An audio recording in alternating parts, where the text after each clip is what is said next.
Okay, तो we will start with measurement of length.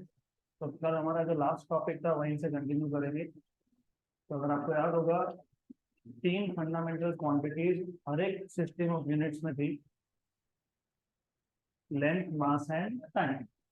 तो ये लेंथ हम लोग एग्जैक्टली मेजर कैसे करते हैं वो हमको समझना है। तो अगर आपको याद होगा, मैंने कल बताया था कि जब आपको दो पॉइंट्स का डिस्टेंस मेजर करना है, मतलब स्मॉल डिस्टेंस है ये, तो टू मेजर स्मॉल डिस्टेंस हम लोग क्या यूज करते हैं? Scale, centimetre scale, metre scale.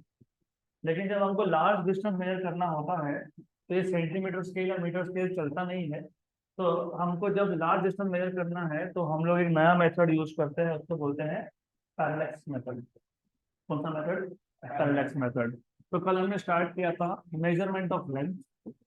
हमको तीनों का मेजरमेंट सीखना है। हमको लेंथ का भी मेजरमेंट कैसे होता है ये भी देखना है, हमको मास का और टाइम का भी देखना है। लेकिन मास और टाइम का मेजरमेंट इंपॉर्टेंट नहीं है, तो वो हम लोग नहीं कवर करेंगे यहाँ पे।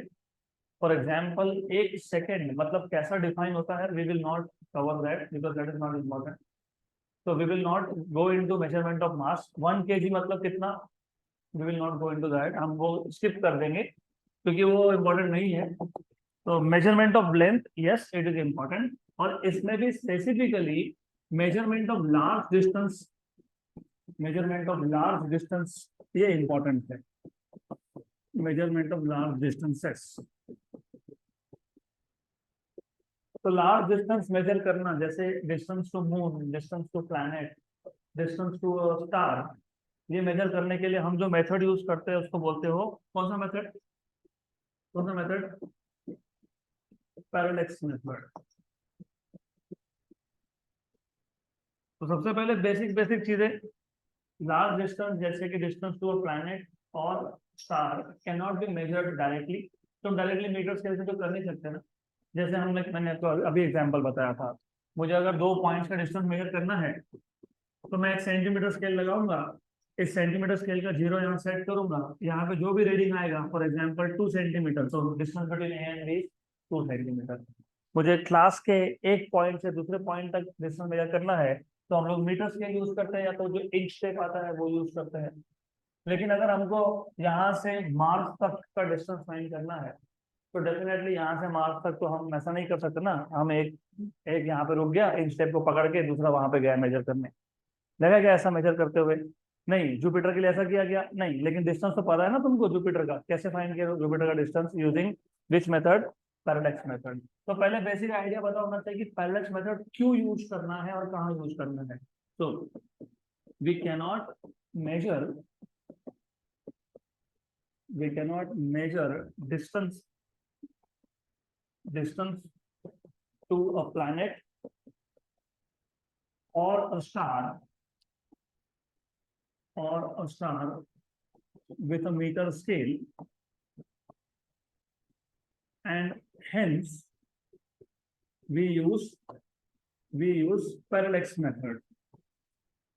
तो अगर हमको लार्ज डिस्टेंस मेजर करना है, प्लैनेट का, स्टार का डिस्टेंस मेजर करना है, तो हम पैरेलैक्स मेथड यूज करेंगे।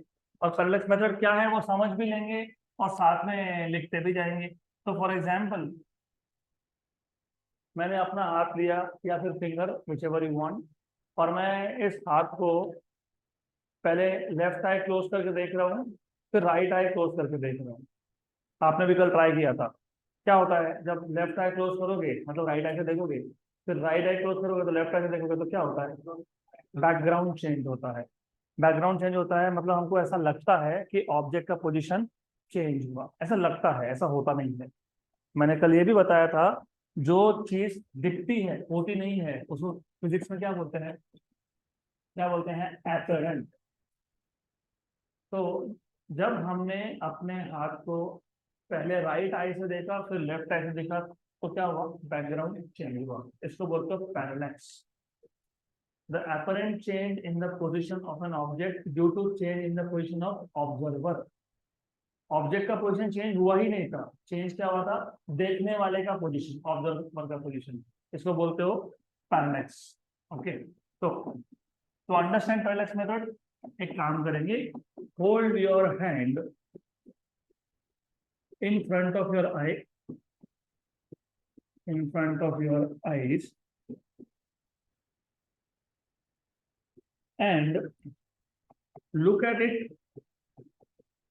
with left eye closed.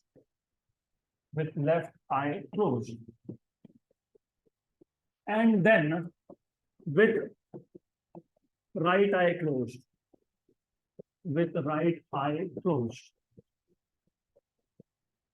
Good. इससे क्या हुआ? ये करने से क्या हुआ? Background change हुआ, right? So we see that there is change in the background. There is change in the background. This apparent change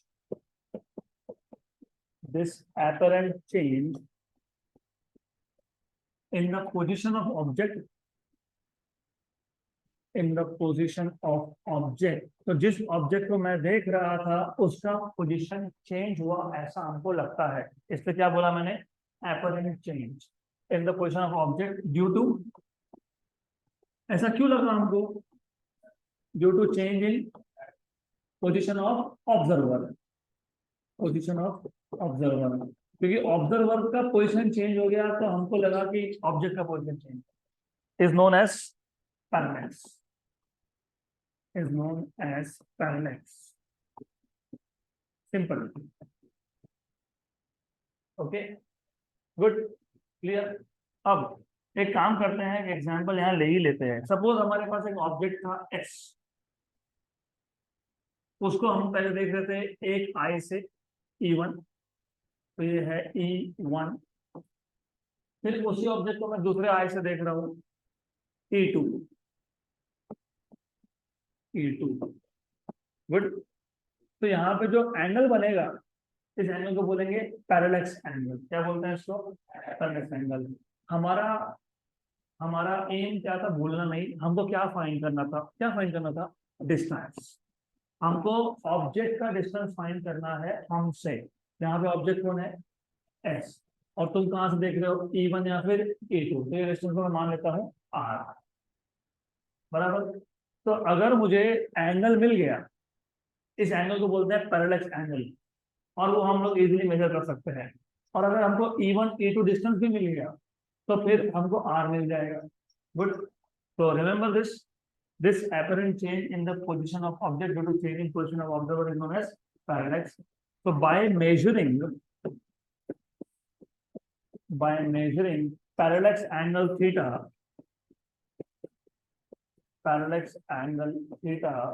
and distance between E1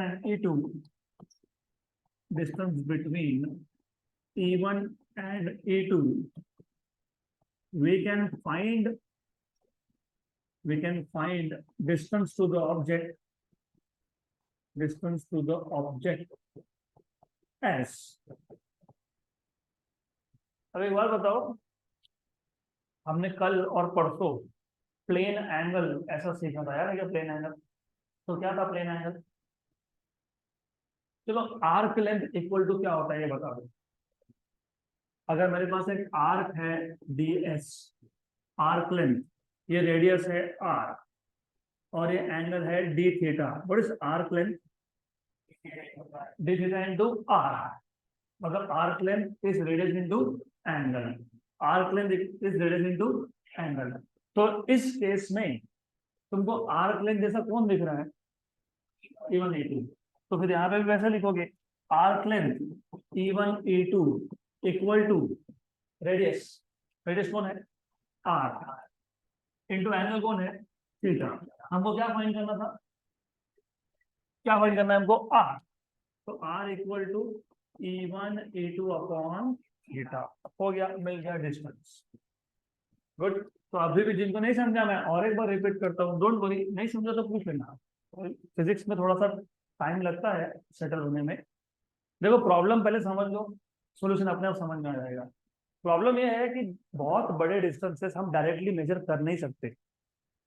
कोई सेंटीमीटर स्केल, मीटर स्केल कुछ नहीं चलेगा वहां पे. हम लोग वहां जा भी नहीं सकते. तो जैसे प्लैनेट्स है, जैसे स्टार्स है, उसका डिस्टेंस मेजर करना है, तो हमने एक मेथड सोचा।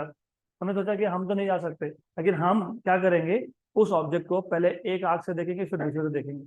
इससे ऐसा हुआ कि बैकग्राउंड चेंज हो गया। बैकग्राउंड चेंज हुआ, ऑब्जेक्ट जहां था वहीं है, लेकिन हमको ऐसा देखा कि ऑब्जेक्ट शिफ्ट हो गया है। ये जो शिफ्ट हमको दिखता है, इसको हम लोग बोलते हैं पैरेलैक्स। क्या बोलते हैं इसको? Parallax. This apparent change in the position of object due to change in position of observer is known as parallax. Good. तो अब मैं एक ऑब्जेक्ट को राइट आई से देख रहा था E1, फिर उसी को देख रहा हूँ लेफ्ट आई से E2। ये ऑब्जेक्ट कौन है? S। E1 और E2 क्या है? मेरे दो आंखें हैं। वही डायग्राम ड्रॉ किया मैंने, बराबर। तो मुझे क्या फाइंड करना है? डिस्टेंस। किसका डिस्टेंस? ऑब्जेक्ट का। कहाँ से? मेरी आंख से। उसको क्या मान लिया मैंने? R, बराबर। और जब मैं राइट आई से देख रहा था, फिर मैं लेफ्ट आई से देख रहा हूँ, तो दोनों में एक एंगल बना होगा। वो एंगल को क्या नाम दिया हमने? Parallax angle theta. ये जो E1 E2 डिस्टेंस है, ये बन गया आर्क ऑफ सर्कल। और हमने 10th स्टैंडर्ड में ही देखा है, 9th में देखा है, arc length is equal to radius into angle. Arc length कौन है? E1 E2। रेडियस क्या है? R। एंगल क्या है? थीटा। तो what is R? E1 E2 upon theta. अब ये E1 E2 तुम फाइंड कर ही सकते हो। दो आंखों का डिस्टेंस नहीं फाइंड कर सकते क्या? सेंटीमीटर स्केल लगा लो, पता लग जाएगा। 10 सेंटीमीटर है, 5 है, 4 है, 3 है, जो भी है। और ये जो एंगल है, पैरेलैक्स एंगल, ये भी इजीली मिल जाता है। गुड। अब कैसे मिलता है वो भी बता देता हूँ, थोड़ा सा अच्छे से सुन लो। इजी चीजें है, नॉट वेरी डिफिकल्ट। सबसे पहले मैं जिस डायरेक्शन में अभी देख रहा हूँ वो ईस्ट है, तो मेरे पीछे कौन है? ईस्ट से एंटी क्लॉकवाइज 90 डिग्री में कौन होता है? नॉर्थ। तो इसके पीछे कौन है? साउथ। सही है ना? बराबर, करेक्ट, सही है। तो मैं पहले देख रहा था ईस्ट में, सही है। अभी मैं ऐसा देख रहा हूँ नॉर्थ ईस्ट। ईस्ट और नॉर्थ ईस्ट का एंगल कितना होता है? 45 डिग्री। तो आप ही देख रहे हो ना, तो आपको तो पता होगा ना कि आप कहाँ देख रहे हो। आप ईस्ट में देख रहे हो, यस। फिर यहाँ से नॉर्थ ईस्ट में देख रहे हो, यस। तो एंगल कितना है? 45। तो ये जो पैरेलैक्स एंगल है ना, ये इजीली मिल जाता है हमको, दैट इज द आइडिया। तो वो मिल जाएगा, तो एंगल भी मिल जाएगा, E1 E2 भी मिल जाएगा। तो उससे क्या फाइंड कर लेंगे? R, right. अब ये जो पैरेलैक्स मेथड है, ये सिर्फ मैंने आपको इंट्रोडक्शन दिया कि ऐसा मेथड है। इसके 3 एप्लीकेशन है। ये पैरेलैक्स मेथड का बेसिक थ्योरी था। हमको 3 जगह पे ये यूज करना है, तो 3 एप्लीकेशन हमको देखने हैं। Number 1, to find distance to a planet. तो parallax method to find distance to a planet, for example, imagine एक planet है, some planet, एक planet है P। मुझे इसका डिस्टेंस फाइंड करना है अर्थ से। तो हमको इसका डिस्टेंस फाइंड करना है अर्थ से। तो हम लोग क्या करते हैं, इस planet को अर्थ के 2 पॉइंट से ऑब्जर्व करते हैं। सपोज ये एक पॉइंट था A और ये एक पॉइंट है B। तो मैं इस प्लैनेट को A पॉइंट से भी ऑब्जर्व करूंगा और मैं इसको B पॉइंट से भी ऑब्जर्व करूंगा। और ये जो A से B डिस्टेंस है, ये तो आपको पता ही होगा। क्या दिख रहा है तुमको? क्या बोलते हो उसको? इसको क्या बोलते हो? What is the distance between two diametrically opposite points known as diameter. तो मैंने प्लैनेट P को अर्थ के 2 डायमेट्रिकली अपोजिट पॉइंट से देखा। किसको देखा? P। ये डायामीटर है। किसका डायामीटर है? अर्थ का। अभी नोटेशन से मैं आपके नोट्स से यूज करूंगा। इस डिस्टेंस को मैं मान लेता हूँ B। ये एंगल जो बना, इसको क्या बोलते हैं हम लोग? Parallax angle. हमको फाइंड क्या करना था? Distance to a planet. तो डिस्टेंस टू अ प्लैनेट कितना है? D, बराबर। गुड। अभी एक क्वेश्चन और आता है कि हमने A और B से ही क्यों देखा, हमने यहाँ से और यहाँ से क्यों नहीं देखा? है ना, 2 पॉइंट से ऑब्जर्व करना है ना आपको। तो अब यहाँ 2 कर लो, ऐसे 2 पॉइंट ले लो। मैं वापस एक बार रिपीट कर रहा हूँ, हमको क्या फाइंड करना है? डिस्टेंस। किसका डिस्टेंस? प्लैनेट का। फॉर एग्जांपल जुपिटर का, मार्स का, यूरेनस का। डिस्टेंस फाइंड करने के लिए हम कौन सा मेथड यूज करने वाले हैं? Parallax method. लेकिन पैरेलैक्स मेथड का कंडीशन क्या था कि आप उस ऑब्जेक्ट को जिसका डिस्टेंस फाइंड करना है उसको दो अलग अलग जगह से ऑब्जर्व करो, मतलब 2 पॉइंट से देखना पड़ेगा। तो 2 पॉइंट ले लिए ए और बी। ये ए और बी पॉइंट डायमेट्रिकली अपोजिट है, मतलब एक इंडिया है तो एक यूएस है भाई। अब ऐसा क्यों किया? मैं तो ऐसा भी कर सकता था ना, मुंबई से लिया और दिल्ली से लिया, कर सकते थे, यस। फिर क्यों नहीं किया? सिंपल लॉजिक है उसके पीछे। अगर वैसा करता तो ये जो एंगल है ना, एंगल बहुत ही छोटा बनता। तो जो पैरेलक्स एंगल है वो बहुत छोटा बनता। तो ये छोटे एंगल मेजर हम लोग नहीं कर सकते। एंगल इज वेरी स्मॉल, तो वो डायरेक्टली मेजर होता ही नहीं। तो जितना ये 2 पॉइंट दूर होंगे उतना ही एंगल बड़ा बनेगा। और पे दो सबसे दूर वाले पॉइंट कौन से होते हैं? Diametrically opposite point. तो डायमेट्रिकली अपोजिट पॉइंट क्यों लिए? क्योंकि हमको पैरेलल एंगल क्या चाहिए? बड़ा चाहिए, राइट। तो लॉजिक भी समझ लो इसके पीछे। सिर्फ नोट्स में दिया है, टेक्स्ट बुक में दिया है, उससे से काम नहीं बनता हमारा। हमको ये सोचना पड़ता है कि क्यों हमने दो डायमेट्रिकली अपोजिट पॉइंट्स लिए, क्योंकि पैरेलल एंगल बड़ा बनना चाहिए इसके लिए। तो कंसीडर, हमको फाइंड करना है डिस्टेंस। डिस्टेंस फाइंड करने के लिए हमने 2 पॉइंट लिए, ए और बी। तो consider 2 points, consider 2 points, two diametrically opposite points. Better, consider two diametrically opposite points. Diametrically opposite points A and B at a linear distance B. दोनों में डिस्टेंस कितना है? कितना है डिस्टेंस? B. तो at a linear distance B हमको क्या find करना है? डिस्टेंस। उसका डिस्टेंस प्लैनेट का है। तो वो करने के लिए हमने क्या किया? हमने ए और बी पॉइंट से प्लैनेट को एक साथ ऑब्जर्व किया साइमल्टेनियसली। तो to find distance, to a planet, we observe the planet from these points, A and B simultaneously. Simultaneously का मतलब क्या होता है? एक साथ। तो मैं प्लैनेट पी को ए से भी देख रहा हूँ और उसी टाइम पे मैं बी से भी देख रहा हूँ। वैसे तो हो नहीं सकता। कैसा होगा? तुम इंडिया में भी हो, तुम अमेरिका में जाके बैठे हो, ऐसा होता है क्या एक साथ? नहीं। इसका मतलब दो लोगों को ऑब्जर्व करना पड़ेगा। तो एक साथ मतलब दो लोगों को उस प्लैनेट को एक साथ ऑब्जर्व करना पड़ेगा। अब एक साथ क्यों? क्योंकि तुमको ये भी पता होना चाहिए, एक साथ नहीं करोगे तो क्या करोगे? यहाँ से ऑब्जर्व किया, फिर फ्लाइट लिया, फिर वहां गए, वहां से ऑब्जर्व किया। तो लेकिन प्लैनेट क्या रुकेगा तुम्हारे लिए? नहीं, रुक जाओ, वो मैं उसको आने तो फिर मैं बाद में जाऊंगी। All the planets are revolving. तो जब तक तुम वहां गए, प्लैनेट तो गया, उसका पोजिशन चेंज हो गया। और प्लैनेट के पोजिशन चेंज होने के साथ प्लैनेट का बैकग्राउंड भी चेंज होता है, ये भी पता होना चाहिए। तो व्हाट वी डू इज, हम लोग क्या करते हैं? हम लोग एक प्लैनेट को 2 पॉइंट से एक साथ ऑब्जर्व करते हैं। गुड। और ये जो पैरेलल एंगल बना, एंगल कौन सा angle? A P B. So let angle APB equal to theta be parallax angle. Good. We can find distance to the planet,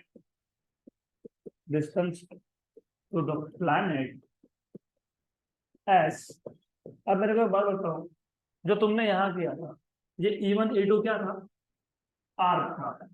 तो यहाँ पे आर्क कौन है? A B.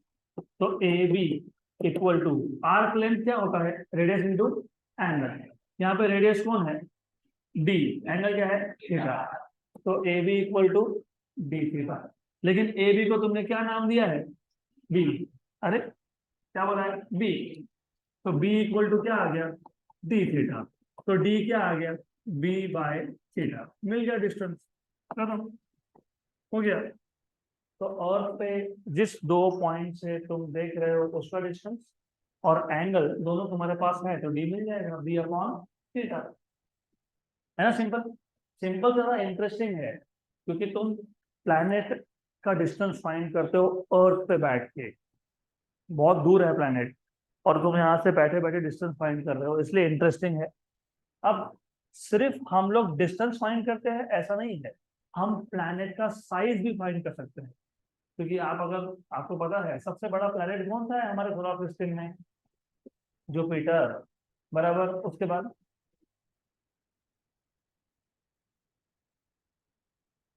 यूरेनस या नेपच्यून जो भी होगा, उसके बाद और उसके बाद मार्स, अर्थ, वीनस, उसके बाद मार्स। तो जो भी सीक्वेंस है, मतलब आपको बेसिकली साइज पता है, ठीक है। सीक्वेंस छोड़ दो, सबसे बड़ा जुपिटर है, सबसे छोटा जो होगा वो है, बात वो नहीं है। बात ये है कि यहाँ पे बैठ के तुमने उसका साइज कैसे फाइंड किया, तो कैसे फाइंड किया वो देखेंगे अब सबसे पहले method number two, application number two, to find size of planet और moon. To find size of planet और मून, हम लोग सिर्फ प्लैनेट के साइज का डिस्कस करेंगे, सेम मून के लिए भी होगा। अब इमेजिन हमारे पास एक प्लैनेट है, सम प्लैनेट या मून है या प्लैनेट है जो भी है, इसको तुम देख रहे हो अर्थ से। ये प्लैनेट का क्या है, क्या ये डायामीटर, ये डायामीटर अर्थ के एक पॉइंट पे एक एंगल बनाएगा, उसको हम लोग बोलेंगे एंगुलर डायामीटर। क्या बोलेंगे इसको, एंगुलर डायामीटर, डिनोट करेंगे अल्फा। जब हम ऑब्जेक्ट की साइज की बात करते हैं, खासकर वो ऑब्जेक्ट जो जैसे प्लैनेट हो गया, मून हो गया, जो हमसे दूर है, तो हम लोग जब साइज की बात करते हैं ना, तो हम साइज मीटर किलोमीटर में नहीं बोलते। नॉर्मली हम बात करते हैं एंगल में। किसमें बात करते हैं, एंगल में। तो अगर जुपिटर सबसे बड़ा प्लैनेट है, तो जुपिटर का एंगल सबसे ज्यादा बनना चाहिए। इसको क्या बोलते हो, एंगुलर डायामीटर। क्या बोलते हैं इसको, angular diameter. Okay, good, clear. मेरे को एक क्वेश्चन पूछना था आपसे, ये एंगुलर डायमीटर ये सॉलिड एंगल है कि प्लेन एंगल। लाइन अगर एंगल बनाए तो प्लेन एंगल की सॉलिड एंगल, और सरफेस बनाए तो ये प्लेन एंगल है कि सॉलिड एंगल है, प्लेन। क्यों प्लेन, क्योंकि एंगल कौन बना रहा है, डायामीटर। तो डायामीटर लाइन है कि एरिया है, हाँ, तो एंगल कौन सा है ये, प्लेन एंगल है। तो कंफ्यूज मत होना, तो ये याद रखना, हमेशा याद रखना, अगर डी ये डायामीटर है, किसका डायामीटर, प्लैनेट का, तो ये डायामीटर डी ने जो एंगल सबटेंड किया, कहाँ सबटेंड किया, at a single point of अर्थ, इसको हम लोग क्या बोलते हैं, एंगुलर डायामीटर। और ये एंगुलर डायामीटर क्या होता है, प्लेन एंगल। क्या होता है ये, प्लेन एंगल। तो सबसे पहले हम लोग एंगुलर डायमीटर डिफाइन कर देंगे। If D is the diameter of planet, is the diameter of planet, then the angle made by it, angle made by it at a single point of earth, at a single point on earth, is known as angular diameter, is known as angular diameter। तो यहाँ पे diameter कौन है, D, और angular diameter क्या है, alpha. हमको find करना था, क्या फाइंड करना है, साइज। साइज फाइंड करना है किसका, प्लैनेट का। साइज फाइंड करना मतलब क्या फाइंड करना है, क्या फाइंड करना है, क्या फाइंड करना है, डायमीटर। और यहाँ पे ये क्या है, capital D. What is capital D, distance to the planet. Okay, तुम जरा आगे आगे बढ़ो। ध्यान नहीं है क्लास में, आगे आगे बैठो।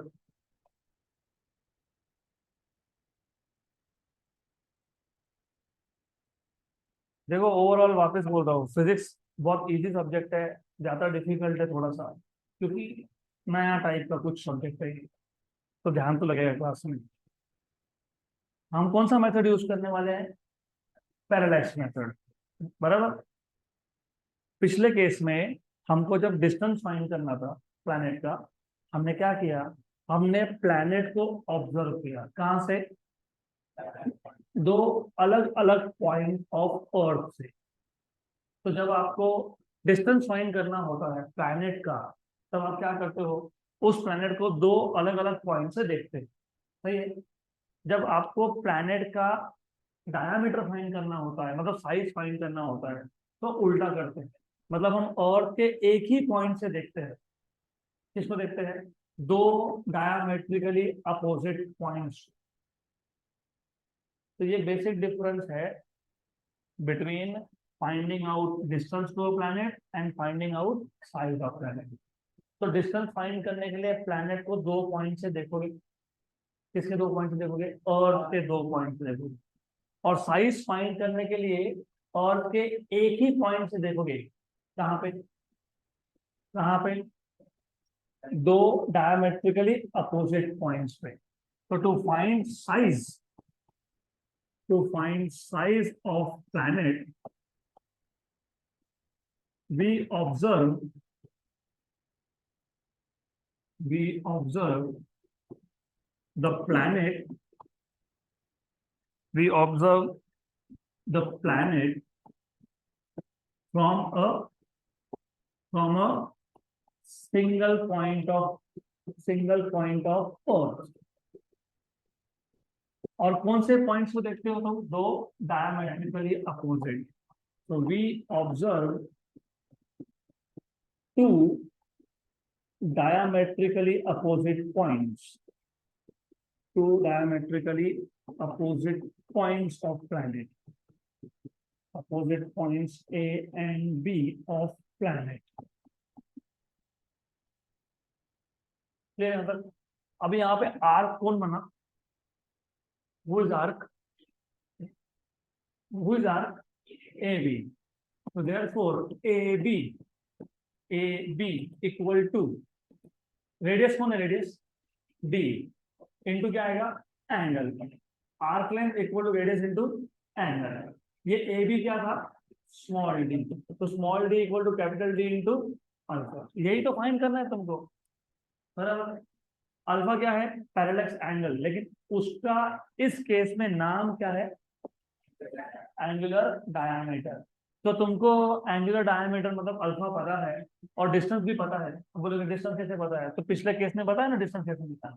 तो तुमने डिस्टेंस ऑलरेडी फाइंड करके रखा था। कौन से मेथड से? पैरेलक्स मेथड से। कैसे? अर्थ के दो अलग अलग पॉइंट से सेम प्लैनेट को देखा, मतलब तुमको प्लैनेट का डिस्टेंस पहले से पता था। अब तुम क्या कर रहे हो? अब तुम अर्थ के एक ही पॉइंट से प्लैनेट के दो अपोजिट पॉइंट्स देख रहे हो, क्योंकि हमको क्या फाइंड करना था? साइज। तो अब ए बी मतलब डायमीटर क्या बन गया?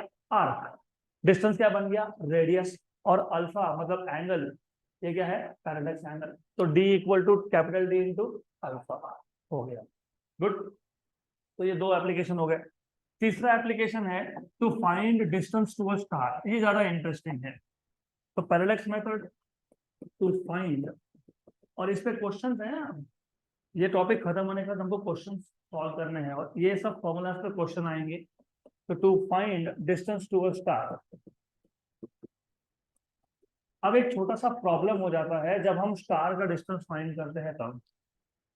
फॉर एग्जाम्पल, दिक्कत क्या है? दिक्कत यह है कि ये अर्थ है, और प्रॉब्लम ये है कि स्टार जो है ना, स्टार वो हमसे बहुत ही दूर है, बहुत ज्यादा दूर है। तो मैंने डिसाइड किया कि एक काम करते हैं, पैरेलक्स मेथड यूज करेंगे डिस्टेंस फाइंड करने के लिए। मैंने अर्थ के दो पॉइंट्स ले लिए। ये एक पॉइंट था अर्थ पे, यहां से ऑब्जर्व किया, और एक दूसरा पॉइंट था, वहां से भी ऑब्जर्व किया।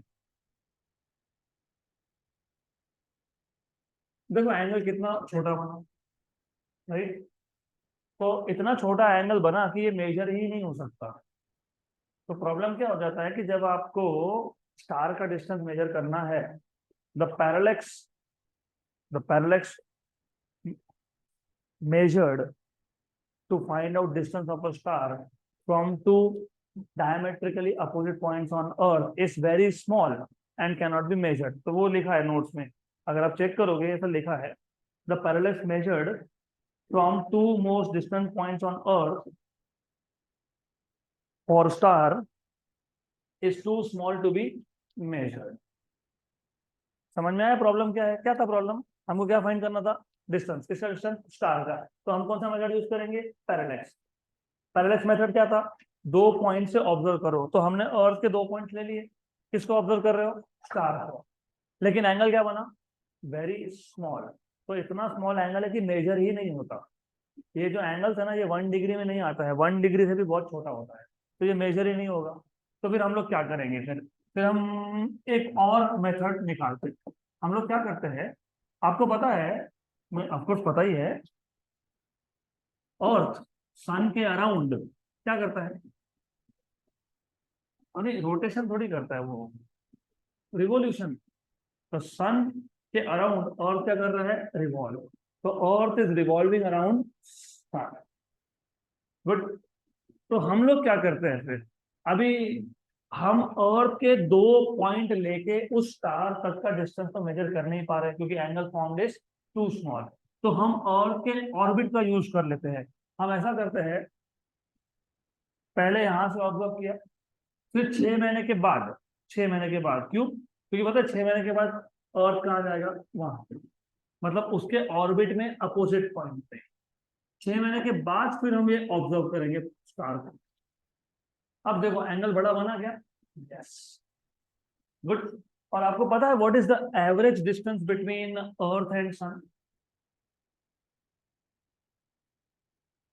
एवरेज डिस्टेंस क्यों बोल रहा हूं मैं? एवरेज कब लेते हो? एवरेज कब लेते हो?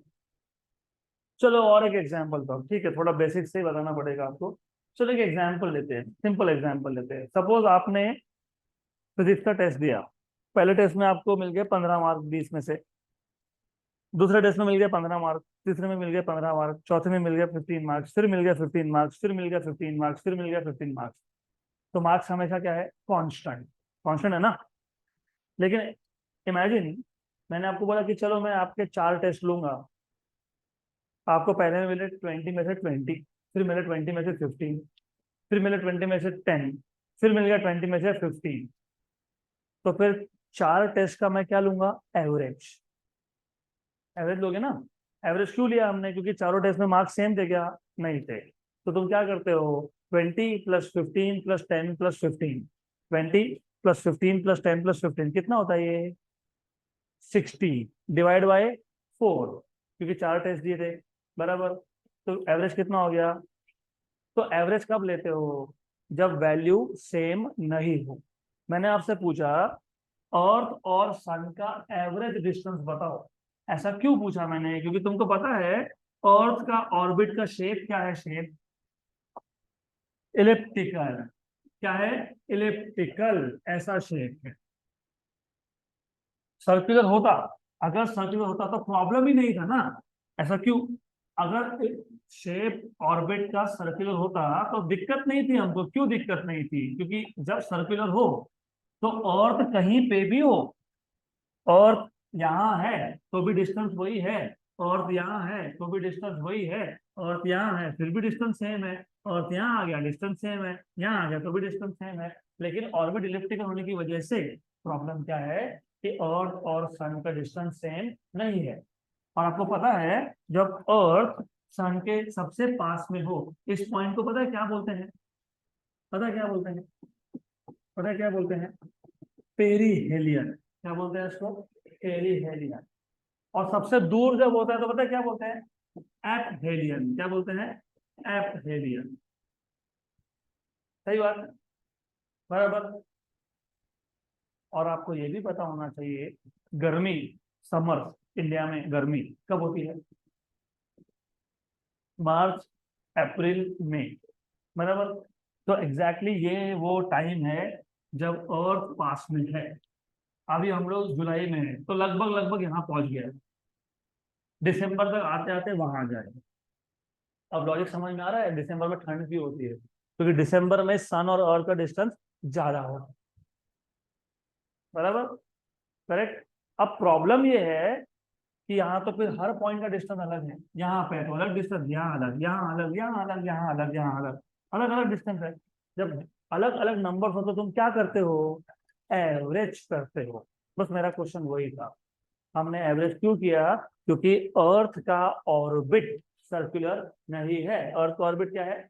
इलिप्टिकल। तो हम लोग क्या करते हैं? एवरेज डिस्टेंस लेते हैं, average distance between centre of sun and centre of earth, ये एवरेज डिस्टेंस। इसको बोलते हैं एस्ट्रोनॉमिकल यूनिट। क्या बोलते हैं इसको? Astronomical unit. One astronomical unit, वो आगे आएगा आज, उसकी वैल्यू क्या बताता हूँ। सही है, तो वापस एक बार मैं रिपीट कर रहा हूँ। हमको डिस्टेंस किसका फाइंड करना था? स्टार का। हमको कौन सा मेथड यूज करना है? पैरेलैक्स। पैरेलैक्स मेथड क्या था कि हम उस स्टार को अर्थ के दो पॉइंट से देखेंगे, लेकिन मैं अर्थ के दो सबसे दूर वाले पॉइंट ले रहा हूँ, फिर भी एंगल क्या बन रहा है? Very small. और वो एंगल हम लोग मेजर कर सकते हैं क्या? नहीं कर सकते। इसका मतलब मुझे अगर स्टार का डिस्टेंस मेजर करना है तो मैं अर्थ के दो पॉइंट नहीं ले सकता, तो फिर एक पॉइंट अर्थ का लूंगा और एक पॉइंट मार्स से जाके देखूंगा। ऐसा हो सकता है क्या? नहीं ना। मार्स पे गया, वहां से देख रहा हूँ, तो वैसा तो नहीं होगा। फिर हम लोग क्या करेंगे? अरे हमको पता है अर्थ क्या कर रहा है, रिवॉल्व हो रहा है, तो 6 महीने रुक जाएंगे। 6 महीने के बाद, एग्जैक्टली 6 महीने के बाद अर्थ अपने ऑर्बिट में कहाँ आएगा? डायमेट्रिकली अपोजिट पॉइंट पे। मतलब अगर अभी वो ए पे है तो तब होगा बी पे। और हमको ऑलरेडी पता है ए से बी का डिस्टेंस, पता है ना? सन से अर्थ का पता है 1 AU, तो फिर ये डिस्टेंस कितना हो गया? 2 AU। तो हमको तो ऑलरेडी पता है कि distance between two diametrically opposite points of earth orbit around sun is 2 AU, 1 AU और 1 AU। इसका फायदा क्या हुआ कि ये एंगल भी बन गया बड़ा और इट कैन बी मेजर्ड। हमको क्या फाइंड करना था? डिस्टेंस। किसका डिस्टेंस? स्टार का डिस्टेंस। आर्क कौन है यहाँ पे? आर्क ए से बी, और arc length A B equal to क्या होता है? रेडियस। रेडियस कौन है यहाँ पे? D into angle. एंगल क्या है? थीटा। हमको क्या फाइंड करना है? डी। तो डी इक्वल टू क्या आएगा? लेकिन ए बी कितना है? 2 AU, 2 astronomical unit upon theta. मिल गया डिस्टेंस। Good, right. तो बहुत इंटरेस्टिंग कॉन्सेप्ट है, सिर्फ थोड़ा सा चीजों को समझना पड़ेगा आपको। गुड। तो अब आइडिया ये था, हमको यूज तो पैरेलैक्स मेथड ही करना है, लेकिन the parallax measured the parallax measured for a star from the surface of earth from the surface of earth is too small, to be measured। मतलब इतना छोटा है कि मुझे इसकी वैल्यू मिल नहीं सकती। बराबर, बहुत छोटा एंगल है, नहीं होगा मेजर, नहीं होता है, तो क्या करेंगे? मैंने अगर आपको बोला कि देखो मैं ईस्ट में देख रहा हूँ, और देखो मैं ईस्ट में देख रहा हूँ, कैसे एंगल समझेगा? तुमको क्या मिलेगा? जीरो। तो जब तुम एक स्टार को देखते हो, जब तुम एक स्टार को देखते हो, कहाँ से देखते हो? और से देखते हो, और के दो अलग अलग पॉइंट से देखते हो। पहले यहां से देख लिया और फिर दूसरे पॉइंट से देख लिया। दूसरा पॉइंट मतलब एक इंडिया से, एक अमेरिका से। देखो एंगल कितना बन रहा है? लगभग लगभग जीरो बन रहा है। मैं ड्रॉ भी नहीं कर पा रहा हूँ, इतना छोटा एंगल है वो, तो ऑलमोस्ट जीरो है। तो फिर ये एंगल तो मेजर होने से रहा, मेजर नहीं हो सकता ये एंगल, तो this can not be measured. तो ये मेजर नहीं होगा। तो फिर इसके लिए हम लोग क्या करते हैं? Right, therefore therefore we measure parallax from two diametrically opposite points points along the along the orbit along the orbit of Earth around Sun. Around Sun. Good. पक्का. So what is arc length? Therefore, arc length क्या है? AB equal to d theta. So therefore d equal to AB upon theta. लेकिन AB कितना है? 2 astronomical units. मिल गया. तो ये थे 3 application. Number 1 to find distance to a planet. Number 2 to find size of planet. Number 3 to find distance to a star. जब planet का distance find करना है तो अर्थ के 2 डायमेट्रिकली अपोजिट पॉइंट से उस प्लैनेट को देखना है. जब आपको प्लैनेट का साइज फाइंड करना है तो अर्थ के एक पॉइंट से प्लैनेट के 2 डायमेट्रिकली अपोजिट पॉइंट्स को देखना है. जब आपको स्टार का डिस्टेंस फाइंड करना है तो अर्थ के ऑर्बिट के 2 डायमेट्रिकली अपोजिट पॉइंट से उस स्टार को देखना है. That is the basic idea.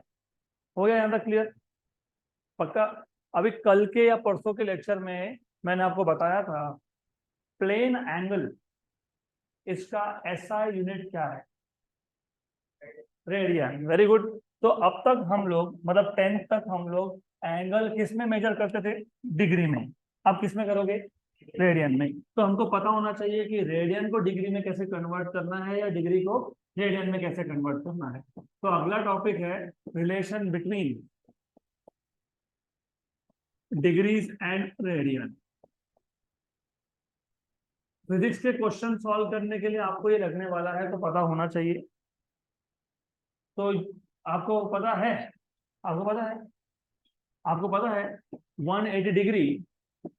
180 degree मतलब पता क्या होता है? Pi radian. और डिग्री के लिए तुम क्या करते हो? ऐसा ऊपर सर्कल लिखते हो ना, वैसे रेडियन के लिए क्या करते हो? ऊपर सी लिखते हो. तो 180 degree is pi radian. 180 degree is pi radian. 180 degree is pi radian. तो what is 1 radian? 180 by pi degrees. What is the value of pi? 3.14 या 22/7 मतलब 3.14. तो 180 अपॉन 3.14 अगर इसको सॉल्व करोगे तो आपको मिल जाएगा 57.29 रेडियंस का डिग्री में कन्वर्जन. तो 1 रेडियन मतलब कितना डिग्री? 57.29. 57.29. और अगर उल्टा करना है मतलब हमने यहाँ पे रेडियन को डिग्री में कन्वर्ट किया, मुझे डिग्री को रेडियन में कन्वर्ट करना होगा तो क्या करूंगा? 1 degree equal to pi by 180 radian. तो 1 डिग्री इक्वल टू पाई की वैल्यू है 3.14 अपॉन 180 रेडियन. तो जब ये आप कैलकुलेशन करोगे 1.745 इंटू 10⁻². तो 1.745 इंटू 10⁻² रेडियन ऐसा आएगा. और ये ज्यादा जरूरी पड़ेगा आपको क्योंकि 11th के आगे एंगल हम लोग डिग्री में मेजर करने ही नहीं वाले हैं, हम लोग मेजर करेंगे रेडियन में. और ऐसे क्वेश्चंस आएंगे, देखोगे आप कल ही आ जाएगा क्वेश्चन. आपको बोला होगा जुपिटर का डायामीटर फाइंड करो. Angular diameter. एंगुलर डायामीटर क्या था? अभी बताया था मैंने. What is angular diameter? Angle made by diameter at one point of earth. तो बोलेंगे जुपिटर का एंगुलर डायामीटर फाइंड करो लेकिन रेडियन में फाइंड करो. तो रेडियन में फाइंड करोगे तो तुमको पहले डिग्री और रेडियन में कन्वर्जन पता होना चाहिए. बराबर. अब यहाँ तक समझ में आया? क्लियर? अच्छे से? पक्का? श्योर? अब थोड़ा सा और बेसिक्स में जाते हैं, स्कूल लेवल बेसिक्स में. पहले तो मेरे को ये बताओ कि 1 डिग्री मतलब तुम डिफाइन कैसे किए 1 degree? What is 1 degree? What is 1 degree? कैसे डिफाइन किया था 1 डिग्री? हमने क्या किया था? एक सर्कल लिया था. तो हमने एक सर्कल लिया. इस सर्कल के हमने 360 पार्ट्स कर दिए. ये तो 4 ही पार्ट है, हम टोटल करेंगे 360 पार्ट्स. तो what we will do is हम एक सर्कल के 360 पीसेस कर देंगे, 360 पीसेस. और हर एक पार्ट एक आर्क बन जाएगा। व्हाट इज आर्क का definition? What is arc? A small part of a circle is known as arc. ऐसे ही बोलते हो ना। अभी मैं 360 तो करने नहीं बैठने वाला, सिर्फ थोड़े बहुत करके बता दूंगा मैं कि 1 डिग्री मतलब क्या होता है, और ये पता होना चाहिए क्योंकि इसके आगे काम में आएगा, पता होना चाहिए। तो ऐसा करते करते करते करते हम लोग 360 पीसेस करेंगे। हर एक part, each part, each part क्या बन गया? आर्क। तो हमने एक सर्कल को 360 पार्ट्स में डिवाइड किया, हर एक पार्ट है एक आर्क, और वो जो आर्क एंगल बनाएगा सेंटर पे उसको बोलते हो 1 डिग्री। तो 1 degree is the angle made by 1/360th part of a circle. आ गया ध्यान में? अभी तुमको 11वीं में लगने नहीं वाला है, सिर्फ पता होना चाहिए। अब प्रॉब्लम क्या है, ये क्यों पता होना चाहिए? तुमने यहाँ पे डिग्री को किस में कन्वर्ट किया? रेडियन में। और हम लोग इसको कहाँ यूज कर रहे हैं? पैरेलक्स मेथड में। और ये जो एंगल बन रहा है अल्फा, या जो एंगल था थीटा, इन एंगल को क्या नाम दिया था तुमने? पैरेलक्स एंगल। अभी जो पैरेलक्स एंगल है ये इतना छोटा होता है, कितना छोटा होता है? 1 डिग्री से भी छोटा होता है। ये 1 डिग्री भी नहीं होता, उससे भी छोटा होता है। तो फिर हम लोग क्या करते हैं? हम 1 डिग्री के भी 60 पार्ट्स कर देते हैं। क्या करते हैं? 60 पार्ट। और हर एक पार्ट को बोलते हैं आर्क मिनट। क्या बोलते हैं? Arc minute. तो 1 degree is how much? 60 arc minutes. अब हर बार के मैं आर्क मिनट लिखते बैठूंगा? नहीं। तो मैं 60 के ऊपर एक डैश लगा देता हूँ। डैश का मतलब क्या है? Arc minute. तो 1 degree is 60 arc minute. 1 degree is 60 arc minute. तो what is 1 arc minute? 1/60 of a degree, है ना? 1 डिग्री मतलब 60 आर्क मिनट। तो 1 आर्क मिनट मतलब क्या? 1/60 ऑफ अ डिग्री। लेकिन ऐसा यूनिट एंगल का कौन था? डिग्री था कि आर्क मिनट था कि रेडियन था? रेडियन। तो आर्क मिनट चलेगा क्या? नहीं। तो फिर क्या करना पड़ेगा? कन्वर्ट। किसमें कन्वर्ट? रेडियन। तो बाय 60, 1 डिग्री, तुमने ही बोला 1 डिग्री कितना आया? 1.745 इंटू 10⁻⁻² रेडियन। अब जब तुम इसको सॉल्व करते हो, 2.991 इंटू 10⁻⁻4 रेडियन। गुड। बराबर। अभी प्रॉब्लम क्या है? प्रॉब्लम यह है कि पैरेलक्स एंगल इतना भी नहीं होता है, इससे भी छोटा होता है। तो हम एक आर्क मिनट के 60 टुकड़े और कर देते हैं, उसको बोलते हैं आर्क सेकेंड। क्या बोलते हैं उसको? Arc second. ये टाइम जैसा ही है। एक दिन के 24 पार्ट, हर एक पार्ट 1 आवर, हर एक आर के 60 पार्ट्स, हर एक पार्ट 1 मिनट, हर एक मिनट के 60 parts, each part is 1 second. वैसा ही है, लेकिन वो टाइम के लिए था। ये टाइम के लिए कि एंगल के लिए? इसके लिए हमने आगे क्या लगा दिया? आर्क। तो आर्क मिनट, ये एंगल है कि टाइम है? एंगल। और मिनट क्या है? टाइम है। आर्क सेकेंड एंगल है? यस। और सेकेंड टाइम है। तो 1 सेकेंड, 1 आर्क मिनट कितने आ गए? 60 आर्क सेकेंड।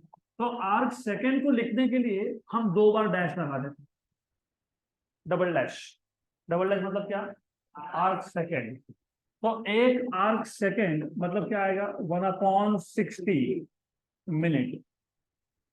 बराबर। सही है ना? सही है, सही है। सिर्फ 60 डिवाइड कर दिया, बराबर है। लेकिन आर्क सेकेंड या आर्क मिनट या डिग्री, ये ऐसा यूनिट था क्या? नहीं। कौन था? रेडियन। तो हमको एक आर्क मिनट को किस में लिखना पड़ेगा? रेडियन में। और तो तुमने पहले लिख के रखा है, कितना लिख के रखा है? 2.91 इंटू 10⁻⁻4। और जब तुम इसको सॉल्व करोगे 4.847 इंटू 10⁻⁻6 रेडियन आता है। और ये सारे वैल्यूज आपको कल जब हम न्यूमेरिकल सॉल्व करेंगे तब लगने वाले हैं, तो पहले से ही पता होना चाहिए। तो 1 arc second is 4.847 into 10⁻⁻6 radian. यहाँ तक क्लियर? पक्का पक्का क्लियर? अब मैंने आपको बताया था कि astronomical unit, what is astronomical unit? The average distance between sun and earth is known as astronomical unit. तो हम पहले आज एस्ट्रोनॉमिकल यूनिट वो डिफाइन करेंगे और उसका वैल्यू क्या है वो देखेंगे। AU, astronomical unit, the distance between, the average distance between, the average distance between the center of sun and the center of earth, एक ही बात है ना, पहले सन लिखो या फिर पहले अर्थ लिखो, and the center of earth is known as astronomical unit। और ये एस्ट्रोनॉमिकल यूनिट की वैल्यू भी आपको नोट्स में लिख के दी है मैंने। कितना है one astronomical unit? 1.496 into 10⁻11 metre. Clear यहां तक? बराबर। अब एक छोटा सा प्रॉब्लम और आ गया। देखो प्रॉब्लम ये है, ये जो एस्ट्रोनॉमिकल यूनिट है ना, ये कहाँ यूज करेंगे? ये हमारे सोलार सिस्टम तक ठीक है। मतलब मुझे अगर जुपिटर का डिस्टेंस बताना है, मार्स का बताना है, चलेगा। और का कितना है? One astronomical unit. मार्स का कितना है? होगा 1 पॉइंट समथिंग, 1.78 जो भी होगा वो। जुपिटर का कितना है? होगा 2, 3, 4, 5 जो भी होगा वो, 10 होगा, 15 होगा, जो भी होगा। राइट। तो एस्ट्रोनॉमिकल यूनिट ये डिस्टेंस भी छोटा पड़ जाता है जब आप स्टार का डिस्टेंस मेजर करते हो।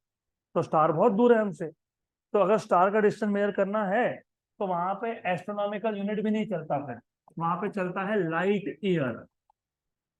और एक चीज याद रखो, जब तुम ईयर बोलते हो तो टाइम होता है वो, लेकिन जब तुम लाइट ईयर बोलते हो तो क्या होता है? डिस्टेंस। तो लाइट ईयर क्या है? डिस्टेंस है। ईयर क्या है? टाइम है। तो लाइट ईयर मतलब क्या? लाइट ने एक साल में जितना भी डिस्टेंस ट्रेवल किया उसको बोलते हो light year. The distance travelled by light in 1 year is known as 1 light year। The distance travelled by light, the distance traveled by light, traveled by light in 1 year is known as